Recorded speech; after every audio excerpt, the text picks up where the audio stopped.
तो hi everyone, कैसे हैं आप लोग।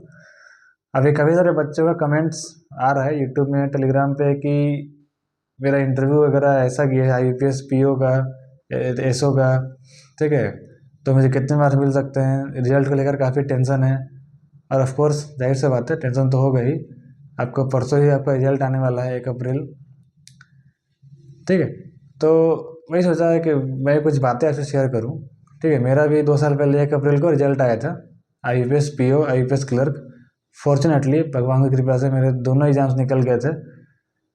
ठीक है, तो मैं चाहता हूँ कि आपसे कुछ बातें शेयर करूँ। और आई होप, मैं दुआ करूँगा कि आप लोगों का भी मेरे जैसा ही दिन हो, 1 अप्रैल। ठीक है, और अगर अपनी बातों ध्यान से सुनोगे तो काफ़ी सारा तनाव जो है, जो आप अभी गुजर रहे हो, उससे आपको काफ़ी रिलीफ मिलेगा। ठीक है, तो देखिए, पहली बात क्या है कि आप अपने ऊपर होप नहीं छोड़ सकते।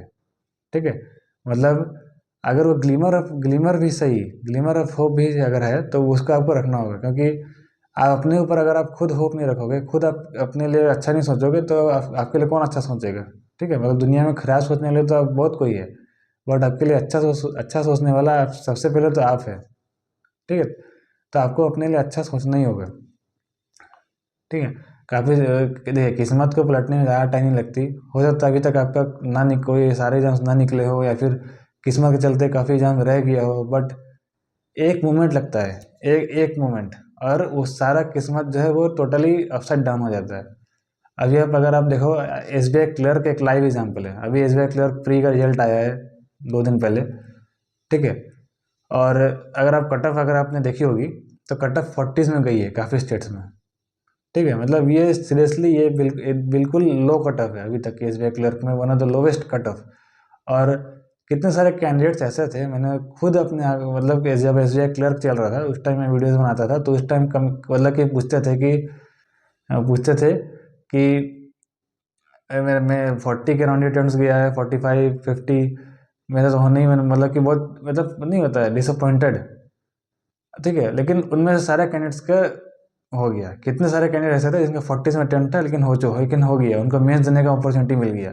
अब मेंस का कट ऑफ जितना जाए, लेकिन एटलीस्ट एक अपॉर्चुनिटी मिल गया आपको मेंस लिखने का।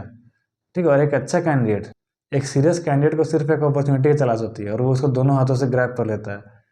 ठीक है, तो ये मैं आपको क्यों बता रहा हूँ, मतलब कि ये आपको बस ये इससे आपको ये जानना है कि होप नहीं छोड़ना है। ठीक है, कभी भी किस्मत पलट सकती है, किस्मत को पलटते देर नहीं लगती। ठीक है, और आरबीपीओ इंटरव्यू जब मैंने दिया था अपने टाइम पे 2022 में, तो उतना अच्छा नहीं किया था, मैंने ब्लंडर किया था, और मेंस में मैं 14 मार्क्स ऊपर था कट ऑफ से, लेकिन मुझे लग रहा था कि मैंने सब वेस्ट कर दिया। ठीक है, क्योंकि एक ब्लंडर भी किया। अगर आप मेरा आईपीएस आरआरबी इंटरव्यू एक्सपीरियंस देखे होगे तो आपको भी पता होगा।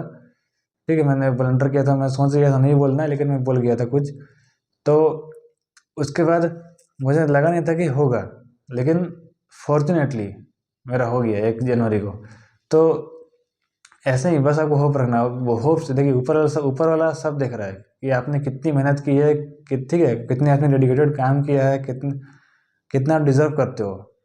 ठीक है, तो उसके हिसाब से आपको आप लक भी डिजर्व करते हो। ठीक है, आपको लक मिलेगा, लक किस्मत जरूरी भी है। ठीक है, आपको लक की थोड़ी बहुत रिक्वायरमेंट होती है, इतना हाई कंपटीशन है, आपको लक तो चाहिए ही।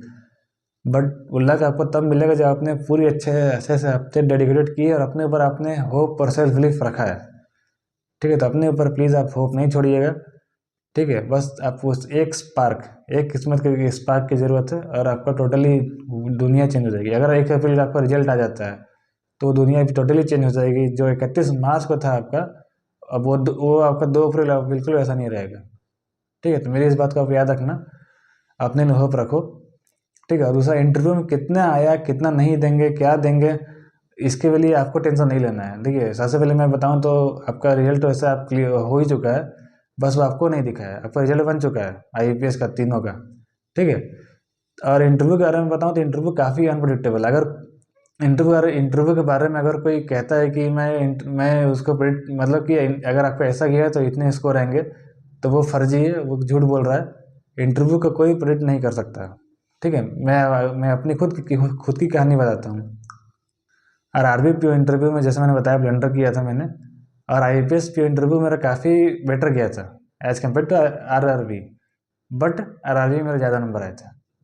क्यों? क्योंकि पैनल नंबर्स थोड़े डिफरेंट है, ठीक है। तो बहुत कुछ पे डिपेंड करता है, आपका इंटरव्यू के मार्क्स कितने आपको मिलेंगे, पैनल नंबर्स, आपका डॉक्यूमेंट्स रेडी था कि नहीं था, वो आपका दिन कैसा था, ये सब जो इम्प्रेशन आपका जमता है उससे आपको ना मार्क्स मिलते हैं।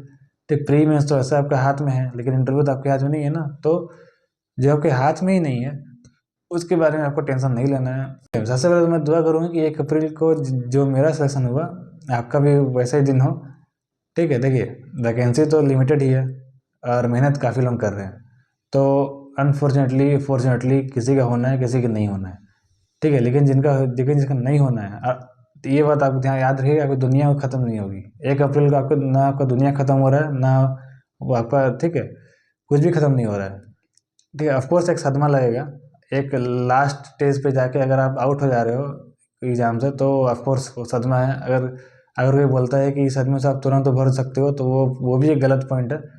बट इस सदमे को आपको अपनी मतलब ताकत बनानी है, ठीक है। वो आपको जो सेटबैक लगेगा, जो ड्रॉबैक लगेगा, सेटबैक लगने वाला है, मतलब मैं बता रहा हूँ जिनका मतलब मान मान के चले अगर नहीं होता है, तो आपको उस सेटबैक को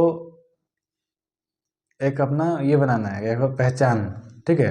आप इतने दूर तक आके नहीं निकल पाए, ये आपके, ये फेलियर नहीं, ये असल में आप इसको ऐसे समझो कि ये एक इशारा है कि आप बहुत क्लोज हो, ठीक है। और बस आप पे टेस्ट किया जा रहा है कि आप कितना मतलब मेंटली स्ट्रांग हो, ठीक है। अगर उसी टाइम पे अगर कोई बंदा मेंटली वीक रहेगा, तो वो ख़त्म हो जाएगा, डिस्ट्रैक्ट हो जाएगा। लेकिन अगर मेंटली स्ट्रांग रहेगा, तो वो एक और टाइम मारेगा, और अगला ट्राई में अपना बेस्ट, ठीक है, बेस्ट का ही बेस्ट रिजल्ट आएगा उसका, ठीक है। और अगले साल के साइकिल्स के एग्ज़ाम तो अभी 4 महीने बाद स्टार्ट ही होंगे आरआरबी से, ठीक है। और आपको आरआरबी का अगर एग्ज़ाम क्लियर करनी है, तो मैंने उसकी स्ट्रेटजी बता रखी है, ठीक है। तो अभी यूपीएस के रिजल्ट के लिए आप लोगों को ऑल द बेस्ट, ठीक है। और जो भी नेक्स्ट साइकिल एग्ज़ाम से तैयारी करना चाहते हैं, स्क्रीन पर जो वीडियो दिख रही है, आप उस पर क्लिक करके देख सकते हो। मैं आपसे मिलूँगा उसी वीडियो में। Bye bye.